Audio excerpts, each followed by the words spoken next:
खुदा ऐलान फरमाए थो, फरमाए उलाइकुमुल मुफ़्लिहून, ये कामयाब थी विया। ऐं जन इंसाननि अल्लाह जे तालीम खे ठुकरायो ऐं अल्लाह जे मोकिलियल नुमाइंदनि जी तकज़ीब कयूं, उहे इंसान दुनिया में जो ख्वाब ख़ासिर थी करे निकिता। ख़सिरत दुनिया वल आख़िरा, पंहिंजी दुनिया भी तबाह क्यों तो आख़िरत भी बर्बाद करे छॾियो। अज़ीज़ो, असांखे भी अल्लाह तबारक व तआला रसूल अता फरमायो आहे मुहम्मदुर रसूलुल्लाह सल्लल्लाहु अलैहि वसल्लम जे सूरत मुबारक में। असांखे भी अल्लाह तबारक व तआला पंहिंजी तालीम इनायत फरमाई आहे क़ुरान पाक जे सूरत में। तव्हां असां वटि भी ये ॿ शयूं आहिनि ऐं तव्हां असां मजो भी कामयाब उहे माण्हू थींदा जन अल्लाह जे फरमान खे चिंबड़ी वरतो ऐं रसूल जे दामन खे चिंबड़ी वरतो। अल्लाह ताला कुरान पाक के अंदर पान ऐलान फरमाए तो, फरमाई मन युतिअल्लाह व रसूलहु फ़क़द फ़ाज़ फ़ौज़न अज़ीमा। जै मां अल्लाह जे हुक्म जी इताअत कई, मुझे फरमान के चिंबड़ी वरतई, मुझे हुक्म के कबूल कयई, मुझे हुक्मन ते हली पियो ऐं मुझे रसूल जी ताबेदारी कयई, उन्हीअ जे तरीक़े के चिंबड़ी वरतई, उन्हीअ जे तरीक़े के अपनाई। ये इंसान दुनिया में जो कामयाब थी निकरंदा।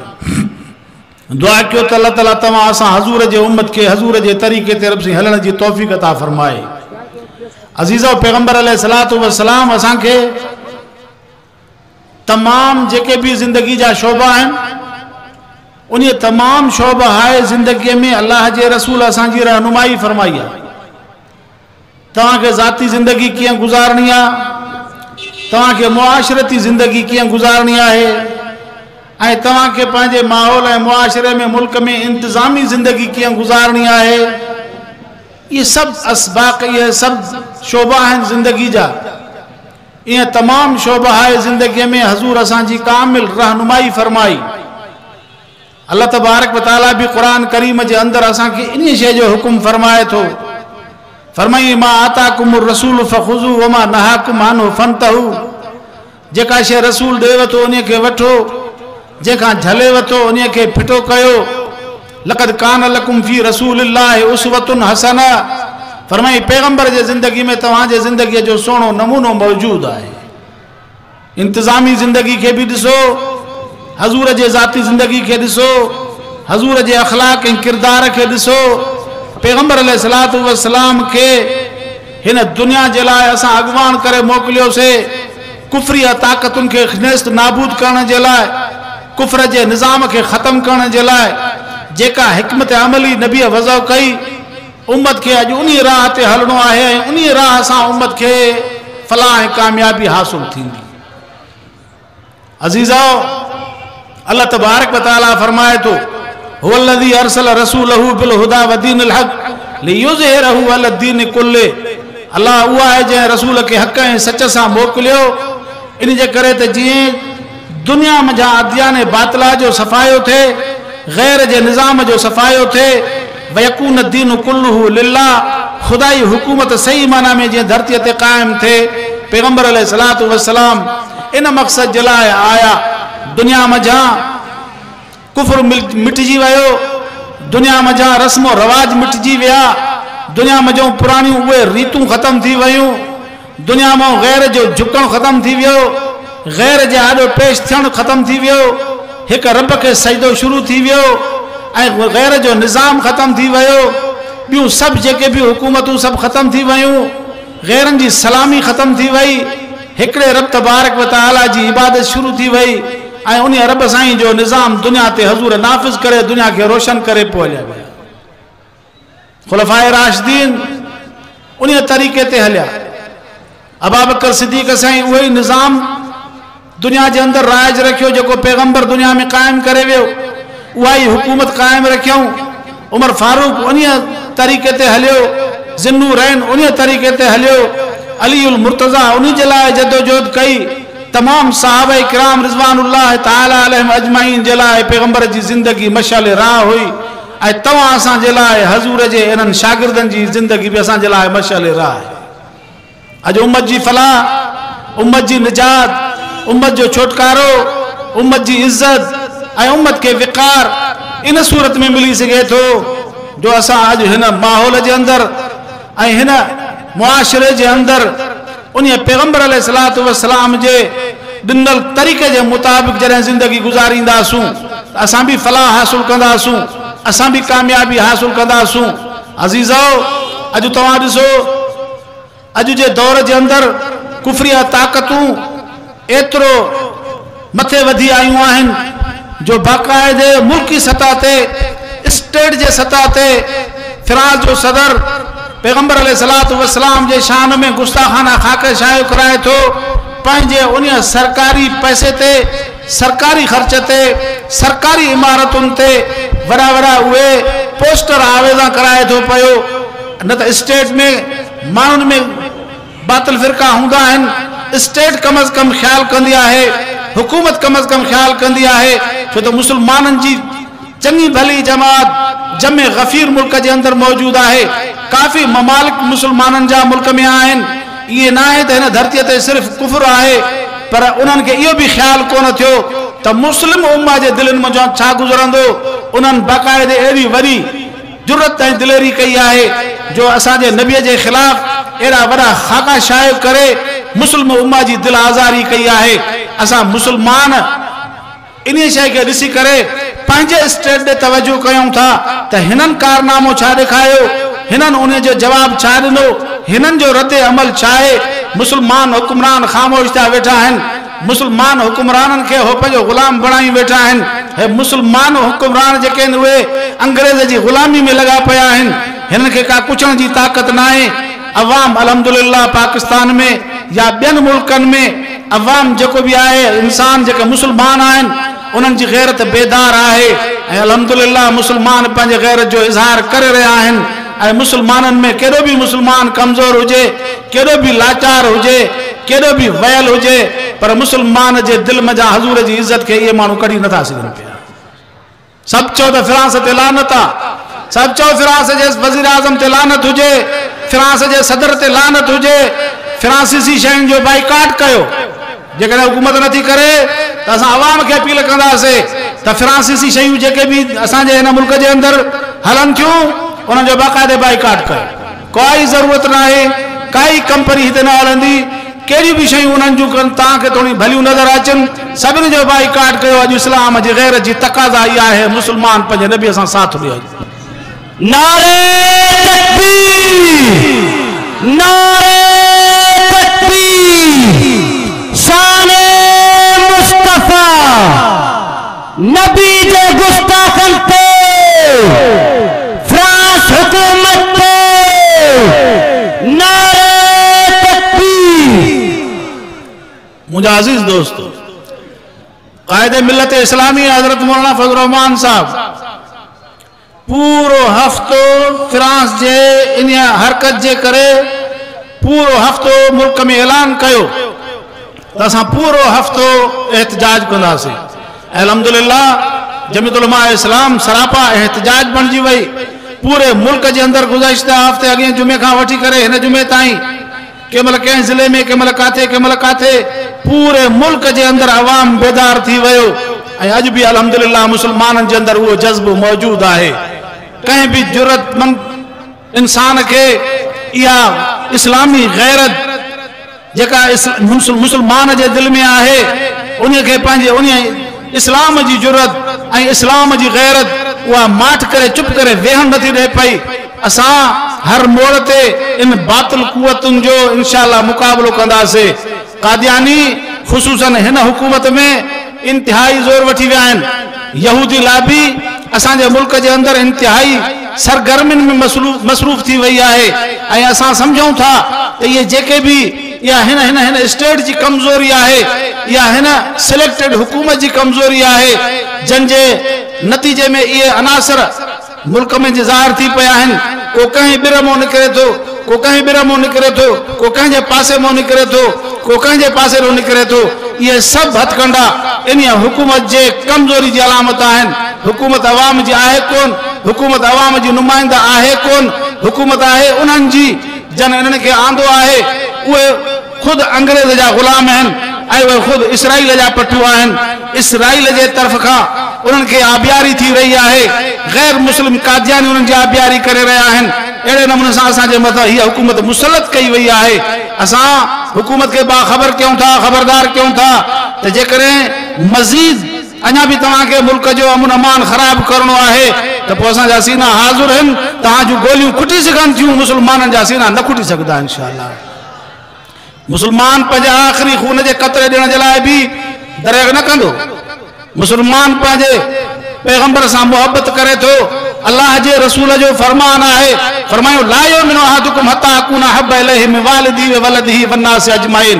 फरमायो कलमे वारो, तव्हांजे कलमे जो फ़ाइदो तव्हांखे तॾहिं थींदो, तव्हांजे ईमान जो फ़ाइदो तव्हांखे तॾहिं थींदो, तव्हांखे मुंहिंजे उम्मत हुजण जो फ़ाइदो तॾहिं थींदो जॾहिं तव्हां पंहिंजे पीउ माउ खां, पंहिंजे औलाद खां, पंहिंजे अज़ीज़ो अक़ारिब खां, पंहिंजे जायदाद ऐं मिल्कियत खां, पंहिंजे इज़्ज़त नफ़्स खां, पंहिंजे बचनि ऐं ॿारनि खां जेसि ताणी मां तव्हांखे महबूब न आहियां तेसि ताणी तव्हां मोमिन नथा थी सघो पिया।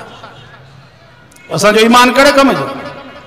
हज़ूर जी तौहीन थिए ऐं कलमे वारो ज़िंदा हुजे, मुसलमान ज़िंदा हुजे, हज़ूर जी तौहीन थिए, सवाल ई कोन थो पैदा थिए। असांजो ईमान कहिड़े कम जो आहे? अज़ीज़ो, असां उलमाए हक़ जे हुक्म जे इंतज़ार में आहियूं, जंहिंमें उलमाए इस्लाम अल्हम्दुलिल्लाह हिन मुल्क जे अंदरि तमामु वॾे में वॾी दीनी जमात जेका अला कलमतुल्लाह जे लाइ कोशिश करे थी, तमाम बातिल कुवतुनि जो मुक़ाबिलो करणु ॼाणे थी। असां शहर जे अमन खे तबाह करणु नथा चाहियूं पिया। असां कल्ह बि पुरअमन हुयासीं, अॼु बि पुरअमन आहियूं, असां सुभाणे बि पुरअमन हूंदासूं। असां चऊं था त अहिड़े क़िस्म जी हरकतूं न थियनि, अहिड़े क़िस्म जूं हरकतूं बंदि थियणु खपनि। इन जो नतीजो तमामु ख़राब निकिरंदो। अहिड़े नमूने सां आज़ादाना माहौल मुहैया न कयो वञे, अहिड़े नमूने सां इहे गुस्ताखाना जेके उन्हनि खे उते वञी उनजो गलो घुटियो वञे ऐं उन्हनि सां उते एहतिजाज कयो वञे, बाक़ाइदे मुल्की सतह ते असांजे हुकूमत जे मथां हक़ आहे त बाक़ाइदे मुल्की सतह ते उन्हनि जो दरवाज़ो बंदि कर ऐं उन्हनि जो उते हिसाब करनि, मुहासिबो करनि। पर असांजी हुकूमत आहे को? असांजी हुकूमत न हुजण जहिड़ी। असांजे साहिब खे इहा बि ख़बर पवंदी आहे टीवी ते त मां ॾिसां थो त खंडु को 150 रुपया किलो थी वई आहे, पटाटा के हेतिरे किले थी विया आहिनि, टमाटर हेतिरो किलो थी विया आहिनि, मूंखे टीवी ते ख़बर पवंदी आहे। हिन वीचारे खे एतिरी बि ख़बर कान्हे का, हिनखे त हक़ ई न आहे हुकूमत करण जो। हज़रत उमर बिन अब्दुल अज़ीज़ ख़लीफ़ो थी गुज़रियो आहे, जॾहिं घर अचे थो हलफ जॾहिं खणे, जॾहिं नौकरी ते वेहे थो, जॾहिं ख़लीफ़ो बणिजे थो, कुछ वक्त खां पोइ घर आयो त उन जूं नियाणियूं उन सां पंहिंजे वात ते कपिड़ो ॾेई करे ॻाल्हाइनि पियूं। ईअं कपिड़ो ॾेई करे ॻाल्हाइनि, अबा छा थियो आहे, इहे छो करे ॻाल्हायो थियूं पियूं? हालांकि एॾो इंसाफ़ जो वक़्तु हुयो, नाहर ऐं बकरियूं गॾु चरंदा हुआ। एॾो वॾो इंसाफ़ मुल्क में क़ाइमु थियो जो कंहिं बि नाहर खे इहा ताक़त न हुई जो कंहिंजी बकरी खे चक विझे। ईअं झंग जे जानवरनि ते बि मोहर सुकूत जी लॻी वई। एॾो वॾो उन जो दौर इंसाफ़ जो दौर हुयो। उन जे दौर में इहो माण्हू उमर बिन अब्दुल अज़ीज़ जॾहिं हलफ बरदारी जे तकरीब खां बाद में महीने ॾेढ या 6 महीननि खां पोइ ॻोठ अचे थो त उन जूं नियाणियूं उन जे वात ते कपिड़ो ॾेई करे ॻाल्हाइनि थियूं। पुछा थो करे त छो बाबा? चए बाबा जॾहिं खां वठी तूं इक़्तिदार ते वेठो आहीं उन वक़्त खां वठी करे असां हिते पंहिंजे खाधे पीते में ॿोड़ इस्तेमालु कोन था कयूं, कचनि बसरनि सां मानी खाई करे पंहिंजो गुज़ारो कंदियूं आहियूं। अॼु असां पंहिंजे मुंह ते कपिड़ो नथोसीं, मथां असांजे बाबे खे असांजे बसरनि जी बोइ अचे। इहे बि त हुकुमरान हुया। असांजे वज़ीर आज़म साहब जे बुर्जी खाने जो ख़र्चो घणो आहे? सदर साहब जे बुर्जी खाने जो उन्हनि खे छॾियो, पर पंहिंजे शहर जा जेके वॾा ऑफिसर उन्हनि जे बुर्जी खाने जो ख़र्चो घणो आहे? इहे असांखे छा ॾींदा? मुल्क खाई तबाह करे छॾियो। ग़रीब तर थींदो वञे थो, अमीर तर थींदो वञे थो। शहरी माण्हू परेशान, देहाती माण्हू परेशान, रोज़गार वारो परेशान, नौकरी वारो परेशान, बेरोज़गार त वीचारो उहो ई परेशान, हारी परेशान, ज़मींदार परेशान, हर तबको परेशानी जे आलम में आहे। असांजे मुल्क जा हालात वञी ते पहुता आहिनि। दुआ कयो त अल्लाह ताला असांखे चङा हुक्मरान नसीब फरमाए। मुंहिंजा अज़ीज़ दोस्त, हज़ूर फरमायो अमालुकुम उमालुकुम, तव्हांजा अमल तव्हांजा हक़ में। असां बि जेकॾहिं अल्लाह जे रसूल जे हुक्मनि खां हेॾे होॾे वेंदासूं त पोइ असांखे अहिड़ा ई हाकिम मिलंदा। दुआ कयो त अल्लाह ताला असांखे बि सम्झ अता फरमाए, अल्लाह ताला असांखे बि सही राह अता फरमाए, अल्लाह ताला असांखे बि सही फ़ैसिले जी कुवत ऐं फ़ैसिले जी असांखे बि लियाकत अता फरमाए। अज़ीज़ो, क़यामत जे ॾियारे हर हिकिड़ो इंसान जवाब ॾियो हूंदो। मुल्क जो हाकिम आहे त मुल्क जे हाकिम खां पुछा थींदी, ॻोठ जो वॾो आहे त ॻोठ जो, शहर जो वॾो आहे त शहर जे वॾे खां, घर जो वॾो आहे त घर जे वॾे खां। फरमायो कुल्लुकुम राइन व कुल्लुकुम मसूलुन अन रइयतिही औ कमा क़ाल रसूलुल्लाह सल्लल्लाहु अलैहि वसल्लम। फरमायो हर हिक खां पुछा थींदी, तव्हांजे माता ते हेतिरा माण्हू हुया, तुंहिंजे ज़ेरे असर हेतिरा माण्हू हुया, हेतिरनि माण्हुनि जो तूं वॾो आहीं, उन्हनि जी कफ़ालत छा थी, उन्हनि जी संभाल छा थी, उन्हनि जी तीमारदारी कहे या न कहे, उन्हनि जे रोज़गार जो छा सोची, उन्हनि जे हाल पुरसां थी या न थी। अहिड़े नमूने सां इहे तमामु जेके बि माण्हू पंहिंजे पंहिंजे जाइनि ते जेका जेका हैसियत रखनि था, उन्हनि समूरनि खां क़यामत जे ॾींहुं पुछा थींदी। लिहाज़ा असां दुनिया जे अंदरि पंहिंजे माहौल खे ठीकु करण जे लाइ पंहिंजे पाड़ेसरी जे माहौल खे बि ॾिसूं, पंहिंजे ग़रीब भाउ खे बि ॾिसूं। हज़ूर जी तालीमात जेका आहे उन तालीमात जे मुताबिक़ असां ज़िंदगी गुज़ारियूं। पैगंबर अलैहिस्सलातु वस्सलाम असांखे ईअं सिर्फ़ु निमाज़ पढ़णु कोन सेखारे विया, असांखे सिर्फ़ु रोज़ो रखणु कोन सेखारे विया, असांखे सिर्फ़ु हज बैतुल्लाह करणु कोन सेखारे विया, असांखे ज़कात ॾियण जो तरीक़ो सिर्फ़ु कोन सेखारियूं, असांखे बिल्कुलु पंहिंजे हिन मुआशिरे में रहण सहण वारा उसूल बि सेखारे विया। हिननि उसूलनि जे मुताबिक़ तव्हांखे रहणो आहे। हीअं तव्हांखे पंहिंजे माल सां गॾो गॾु पाड़े जे माल वारे जो बि पाड़े जो ख़्याल बि करणो आहे, ऐं तव्हांखे पंहिंजे मातहतनि जो बि ख़्याल करणो आहे। तमामु शोभा आहे ज़िंदगीअ में हज़ूर जे उसूलनि खे अपनाईंदासूं त इंतिहाई क़रार वारी ज़िंदगी, इंतिहाई बहितरीन ज़िंदगी ऐं इंतिहाई अमन वारी ज़िंदगी गुज़रंदी। पर जेकॾहिं असां हज़ूर जे तालीमात खां हटी करे दुनिया जे अंदरि ज़िंदगी बसर कंदासीं त अल्लाह तबारक व तआला फरमाए थो त हज़ूर वारी ज़िंदगी त इस्लाम आहे। वमन यब्तग़ी गैरल इस्लामी दीनन फलन युक़बल मिन, जेको इस्लाम खां सवाइ ॿियो को रस्तो ज़िंदगी जो अख्तियार करे थो, ख़ुदा वटि कोई क़बूल कोन्हे को, वो फिल आख़िरत मिनल ख़ासिरीन। अल्लाह ताला फरमाए थो आख़िरत में इहो खसारे वारनि हुजनि। लिहाज़ा असांखे पंहिंजे माहौल में, पंहिंजे मुआशिरे में उन जमात सां जेका जमात अला मिनहाज नुबुवा असांजे हिन खिते में मुल्क में कम करे रही आहे। अल्हम्दुलिल्लाह जमीयत उलमा इस्लाम जा उसूल है, जमीयत उलमा इस्लाम जे अगराज़ व मक़ासिद में शइ शामिल आहे। रब खां सवाइ ॿिए जे दर ते न झुकबो, इबादत कंहिंजी कबी अल्लाह रब्बुल आलमीन जी कबी, झुकबो कंहिंजे दर ते ख़ुदा जे दर ते झुकबो, इताअत कंहिंजी कबी रहबरो रहनुमा मुस्तफ़ा पैगंबर अलैहिस्सलातु वस्सलाम जी रहबरी, हज़ूर जी ग़ुलामी अख्तियार कबी, पैगंबर अलैहिस्सलातु वस्सलाम जे तरीक़े के चिंबड़ी वठबो, इताअत रसूल जी कबी ऐं इबादत अल्लाह रब्बुल आलमीन जी कबी। उन खां पोइ हर ज़ालिम सां बग़ावत, हर ज़ालिम सां बग़ावत। ये जमीयत उलमा इस्लाम जे उसूलनि में इहा शइ शामिल आहे। ज़ालिम केॾो बि ताक़तवर हुजे उन जी मुखालफ़त हर हाल में कबी। ऐं जमीयत उलमा इस्लाम अल्हम्दुलिल्लाह रोज़े अव्वल खां वठी करे केॾो बि मध्य मुक़ाबिल ताक़तवर छो न हुजे, उनखे बबांगे दोल उनखे हक़ मुंहं ते चवनि था पिया ऐं उन सां मुहारूं अटकायूं बीठा आहिनि ऐं अल्हम्दुलिल्लाह उनखे झंझोड़नि था पिया, अखियूं अखियुनि में मिलाए करे उन्हनि सां बग़ावत जो ऐलान जमीयत उलमा इस्लाम हर दौर में कयो आहे। ऐं टे नंबर में हर मज़लूम जी हिमायत। मज़लूम आहे, कहिड़ी बि जाइ ते हुजे, कहिड़े बि अक़ीदे जो हुजे, कहिड़े बि फ़िरक़े जो हुजे, कहिड़े बि हैसियत जो हुजे, कहिड़े बि मक़ाम जो हुजे, मज़लूम जी हिमायत थींदी। हे जमीयत उलमा इस्लाम जे उसूलनि में शामिल आहे। पंजे नंबर में बिला तफ़रीक इंसान ज़ात जी ख़िदमत, बिला तफ़रीक उन जी ख़िदमत कबी। जेको उन जो हक़ है उन जे हक़ जे लाइ डुक डोड़ कबी, कोशिश कबी, उन जे हक़ तलफी न कबी, उन जे दर ते उन जो हक़ पहुचाइबो, उन जी ख़िदमत जो कमा हक़ हू जज़्बो जमीयत उलमा इस्लाम अल्हम्दुलिल्लाह पूरो करे थी। ऐं अल्हम्दुलिल्लाह उलमा जे अंदर इहा शइ मौजूद आहे जो पराए हक़ ऐं पंहिंजे हक़ खे सम्झी सघनि था पिया। उलमा जूं हुकूमतूं तव्हांखे ख़बर आहे, हज़रत मुफ्ती महमूद रहमतुल्लाह अलैह 9 महीना सूबे ख़ैबर पख्तूनख्वा जो वज़ीर आला रहियो, कंहिंसां बि बेइंसाफ़ी न थी।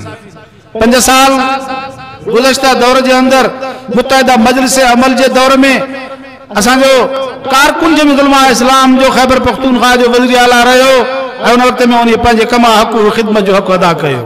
अॼु जेकॾहिं उन्हनि जे मथां के करप्शन जा केस हुजनि हा त अॼु उहे बि लेब जा चक्कर काटे हा, पर अॼु उन्हनि जे मथां कोई बि आङुर खड़ी नथो करे सघे। इहा जमीयत उलमा इस्लाम जी ख़िदमत ज़ाहिर आहे तव्हांजे अॻियां। उलमा पंहिंजो मैदान मिलायो, उलमा पंहिंजो किरदार ज़ाहिर करे ॾेखारियो आहे। आलिमनि जेका पंहिंजा कम कया, हक़ जी जमात, उलमा जी जमात जेको हुकूमत जे स्टेट मिलण खां बाद में जेका ख़िदमत कई आहे उहा आवाम जे अॻियां आया आहे ऐं ज़ाहिर आहे। अल्हम्दुलिल्लाह असां सम्झूं था त असांजे भाउ जो हक़ असां ते केतिरो आहे, असांजे पाड़े जो हक़ असां ते केतिरो आहे ऐं असांजी शइ कहिड़ी आहे, पराई शइ कहिड़ी आहे। असां ईअं कोन था चाहियूं पिया त पराया हक़ असां गसब कयूं ऐं पराया हक़ असां खाऊं। असां ईअं कोन था चाहियूं पिया त ॿिए जे माल में जो असां पंहिंजे घर खे वधायूं। अज़ीज़ो, हमेशा पैगंबर अलैहिस्सलातु वस्सलाम जी तालीमात जे मथां जॾहिं बि उम्मत मुस्लिमा कारबंद थी आहे त कॾहिं बि उहा ख़ाब खासिर न थी आहे। असां सम्झूं था त हज़ूर जी तालीम ही आहे। उन तालीम जे मुताबिक़ जॾहिं इस्लाम जे अंदर इन जमात जे अंदर जेके दोस्त कम करनि था ऐं इन जमात में जेके शामिल आहिनि, जॾहिं इस्लामी तालीमात जे मुताबिक़ कमा हक़ अवाम जी ख़िदमत जो हक़ अदा करनि था त पोइ अवाम खे उन्हनि जो हक़ उन्हनि जे दरनि ते मिले थो। अॼु असांजे मुल्क जे अंदर खसारो ई खसारो, खसारो ई खसारो, तनख़्वाहूं वॾियूं वॾियूं, गाॾियूं वॾियूं वॾियूं, फीसियूं वॾियूं वॾियूं, कमु कुझु कोन्हे को। हर हिकु यूसी खे मूंखे ख़बर पई त अलाए केतिरा लख सही महीने में मिलनि पिया, अलाए काॾे विया। असांजा चेयरमैन वेयरमैन हाणे त लही विया, पर जेके मिलनि पिया, जेके वार्ड में या जेके बि यूसी सतह ते जेके फंड मिलनि पिया, अलाए काॾे विया। पंहिंजा पेट भरियो, ग़रीब खे छा मिलियो। ऐं मां शिकारपुर वयुमि, असांजे पंहिंजे दोस्तनि जेका यूसिन जा चेयरमैन हुया, उमूमी जे इजलास में मूंखे रिपोर्ट ॾेखारियो। से असांजो ही दोस्त हिते चेयरमैन हुयो, हिन यूसी ज़रखेल में असांजो हे चेयरमैन हुयो, फिलानी यूसी में असांजो चेयरमैन हुयो। असांखे रिपोर्टूं ॾेखारियूं ऐं उन्हनि जा कारनामा ज़ाहिर हुया ऐं बाक़ाइदे जेका बि उन्हनि खे पैसो मिलियो उन जाइ ते उन्हनि लॻायो ऐं उन्हनि ख़र्च कयो। महसूसु कयूं त असांखां ख़ुदा क़यामत जे ॾींहुं पुछा कंदो, असां छा जवाबु ॾींदासीं, असां कहिड़ो जवाबु ॾेई सघंदासीं। आलिम ख़ैर ख़्वाह आहिनि, उम्मत जा बि ख़ैर ख़्वाह आहिनि, मुल्क जा बि ख़ैर ख़्वाह आहिनि, मिलत जा बि ख़ैर ख़्वाह आहिनि। उलमा खे जॾहिं बि का स्टेट मिली आहे, उलमा जॾहिं बरसरे मैदान आया आहिनि त अल्हम्दुलिल्लाह उन्हनि ज़िमेदारी निभाई आहे। कमा हक़ हो उन्हनि अवाम जी ख़िदमत जो हक़ अदा कयो आहे। अॼु बि असां सभिनी दोस्तनि खे इहा ई गुज़ारिश कयूं था त जेकॾहिं असां पंहिंजो पाण न संभालियोसीं त पोइ अहिड़े क़िस्म जा इहे अनासिर पैदा थींदा जेके हज़ूर जे शान में गुस्ताखी बि कंदा। असां हुकूमत खे ॿुधाइणु चाहियूं था त जेके अहिड़े क़िस्म जा ग़लति अक़ीदो रखनि था या पैगंबर जे शान में गुस्ताखाना अल्फाज़ चवनि था, तव्हां उनखे बरी करे उनखे ॿाहिरि मुल्क मोकिलियो था। मर्द त मर्द, पर पाकिस्तान में रनूं बि अहिड़ियूं बदमाश निकितियूं जन तौहीन कई ऐं उनखे बाइज़त नमूने सां बरी करे ॿाहिरि मुल्क मोकिले छॾियो। छो? उते कानून ख़ामोश आहे। ऐं जेकॾहिं इन्हनि खे को माण्हू दुनिया में मुस्लमान पंहिंजे गैरत खे बर्दाश्त, उन जी गैरत बर्दाश्त नथी करे, इस्लामी गैरत उन जी उथी पवे थी पई ऐं उन खे जेकॾहिं मारे विझे थो पियो, पोइ मुमताज़ कादरी जहिड़े माण्हू खे फांसी अचे थी पई ऐं उन बेईमान जेको माण्हू अॻ में गुस्ताखी करे पियो उन जे लाइ कानून ख़ामोश में, कानून ख़ामोश हो, उते कानून हरकत में न पियो अचे। इहो दोहरो मेयार छाजे करे, इहा दोहरी पॉलिसी छाजे करे, यह कमजोरी छाजे करे हजूर जे शान में गुस्ताखी थे ऐं मुसलमान बुधे ऐं पोइ मुसलमान चुप रहे पोइ ईमान छाजो दुआ कयो त अल्लाह तबारक व तआला असा के हिन धरती ते इस्लाम जे लाए नबी जे इज्जत ऐं हुर्मत जे लाए मर्जी मिटजण जी खुदा तौफीक अता फरमाए।